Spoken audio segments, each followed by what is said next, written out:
Hey everyone, this is Kotvor and welcome back to experiment 2 of my Mad Scientist experiment series. So in today's episode, we're actually going to be playing on Sovereign's Rise, the new game mode 5v5. We're actually going to be going into a public queue here and I'm going to be teaching you guys and showing you guys the power of Rome Gwen. So firstly, you want to be starting off with the Stormguard banner and helping your bottom laner farm the gold treant and the weapon treant at the bottom jungle before moving on to the healing treant in the enemy jungle. And because I had no vision on Vox at this point, I did not know where he is. That's why I suspected that he was coming down for the healing treant and thus managing to even steal it away. As you can see, with the Stormguard banner and the Gwen's heroic perk, it's actually pretty easy to steal away camps from others in the early game. So at this point, I'm actually rotating to the back part of the jungle to steal away the two back camps right here, and recalling. Now, after recalling, you want to be assessing the situation at all lanes and see which one needs your help the most. So in this case, I assessed that the middle lane actually has the most enemies and they actually have numbers above ours. So by heading over to the middle lane really quickly, I was able to secure first blood on Catherine.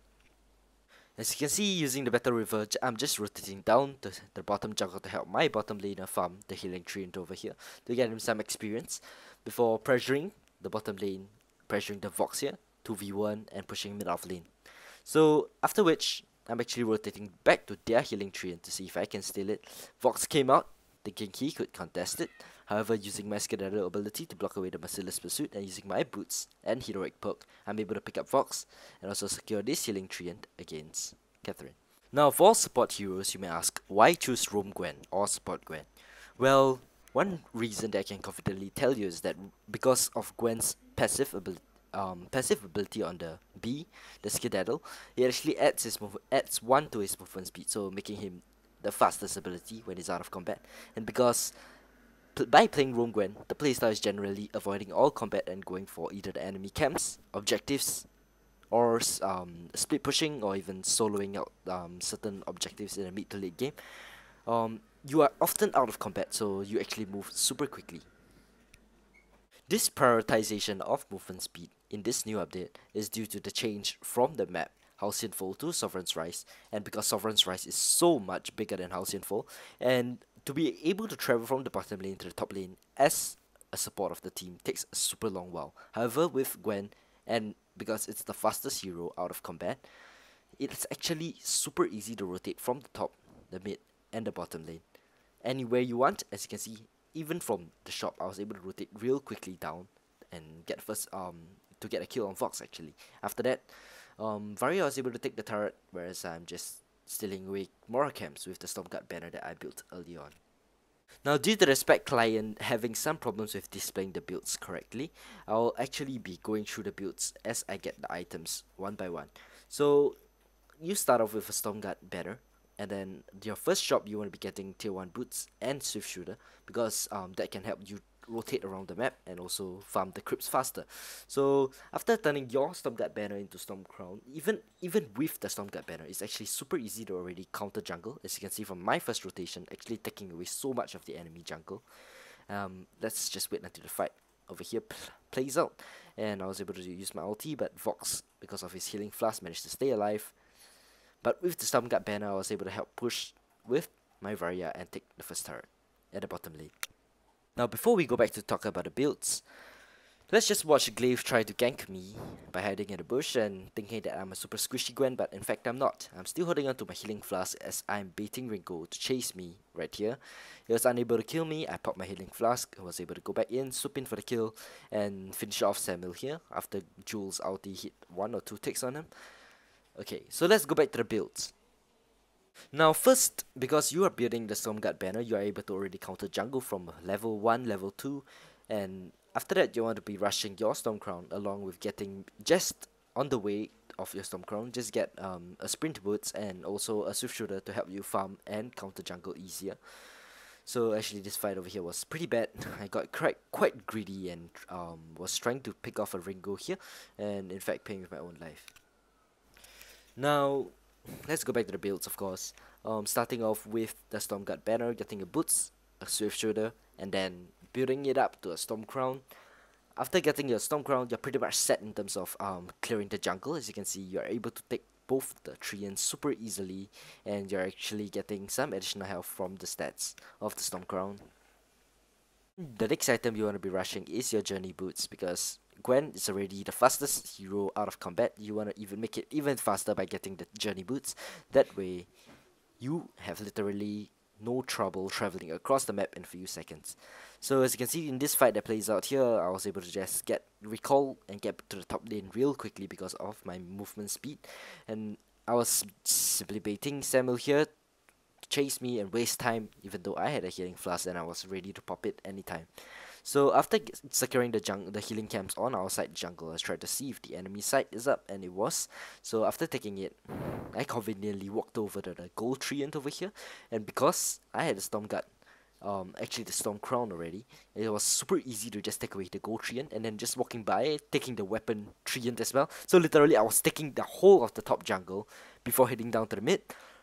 And because I have such fast movement speed, I was able to rotate across the jungle and lane super quickly, landing my aces high on the Ringo, securing the kill on him. Tried to secure the kill on Samuel here, had a little trouble, however, Kestrel and Jewel finishing him off on themselves, and then going through the bottom jungle now, taking away the Crystal Treant, followed by the back camps at the bottom jungle, and even going down to finish off the healing camps at the bottom jungle. So literally, in this rotation, I took away the gold treant, weapon treant, the healing treant at the top jungle, which is the only 3 camps at the top jungle. Then I rotated down, take the crystal treant, the back camps, and the healing treant in the bottom jungle, which is the whole of the bottom jungle. So I literally took away the whole of the enemy side jungle in only about 30 or 20 seconds. That's only possible because of the Journey Boots buy and the Storm Crown. So at this point of time, I already had my Journey Boots, Storm Crown, Fountain of Renewal, and the Scout Camp, Super Scout actually. So these items are all cheap, and because of that, I was able to get 4 of these items, fully built items, really quickly, and also managed to solo out Ghostwing with a Roam Gwen. Yes, it's possible to solo out both Black Claw and Ghostwing easily with Roam Gwen. So because of that, I was able to just pick up the double kill along with my Varya, and before heading down to the bottom lane to pressure the bottom lane turret.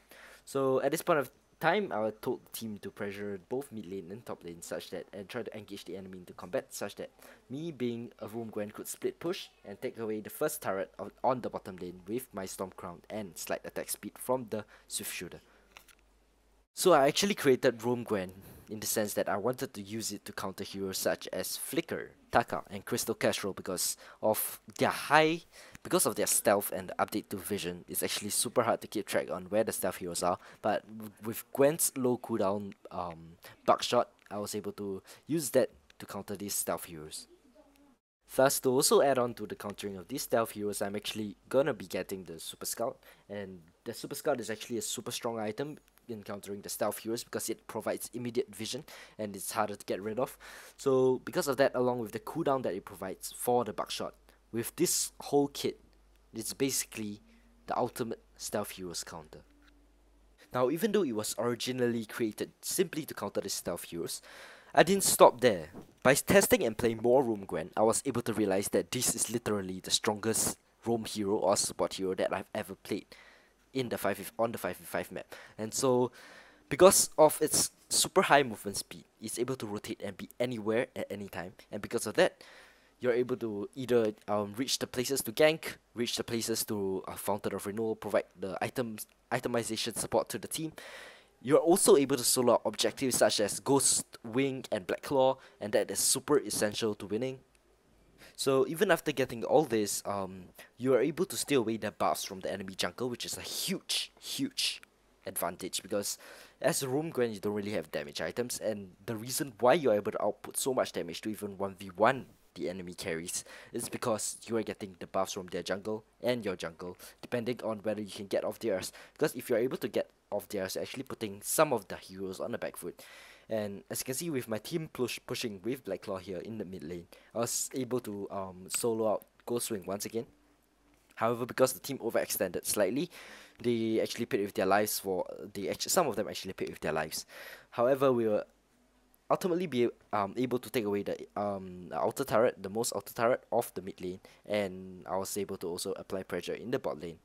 So after which, The ghosting buff is still on, however, Kestrel over here is actually getting slightly caught up, but because of him getting caught up, I'm actually almost able to take down this whole bottom turret simply by myself.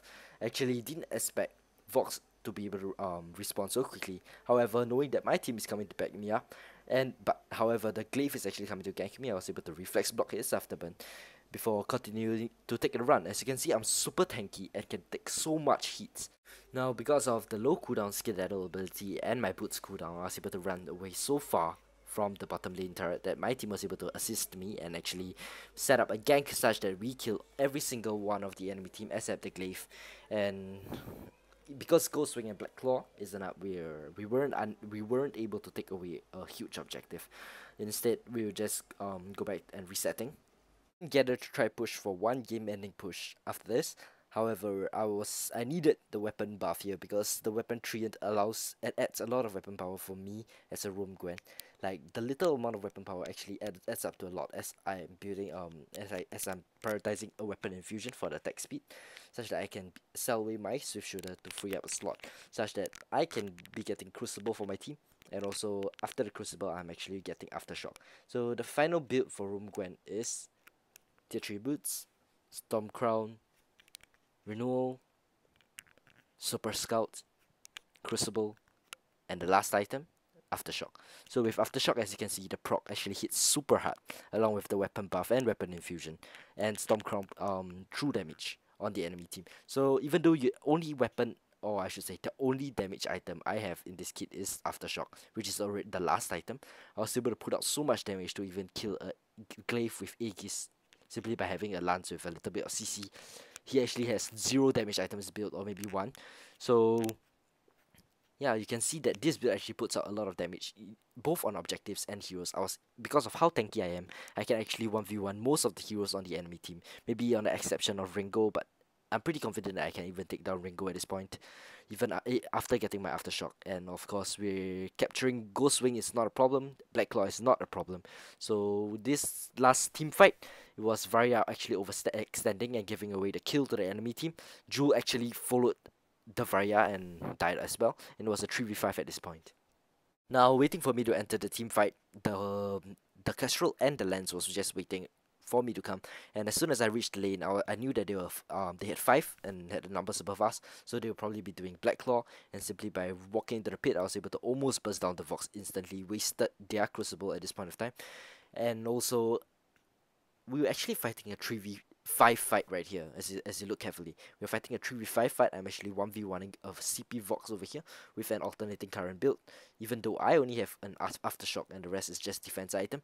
Now at this point of time, if I was able to kill Glaive here, I don't think Ringo would be a problem, because Glaive reflex blocked my proc on the Aftershock. If not, he would actually be dead, and Ringo would probably also die soon after because of I can just run away, heal up, and wait for my next ability procs or maybe my cooldowns, and because of that I was able to just chase him down and kill him. But because Glaive blocked, reflex blocked, and was able to survive my aftershock proc along with my buckshot damage, I wasn't able to kill them and instead died.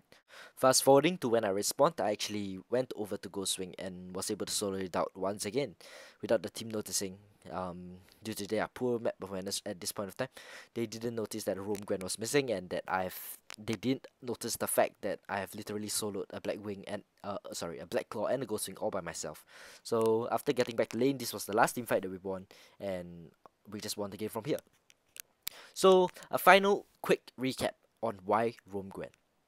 The first reason is, of course, Sovereign's Rise is actually a super huge map. Movement speed is super important, and Gwen being the significantly fastest hero out of combat is actually a viable support, because you're able to get to places to use your items for your teammates. You're able to do ganks with your aces high, or simply just poking the enemy or clearing lane with your Storm Crown.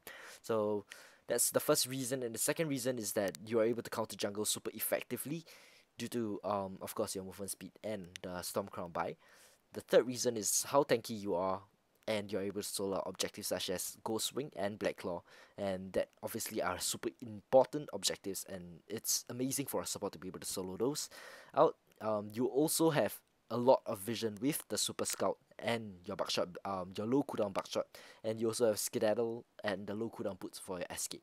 So with this game ending screen, you can see how much gold I had, how much creeps I had. Most of this is from stealing the enemy jungle, and roam Gwen is viable, guys. Start training.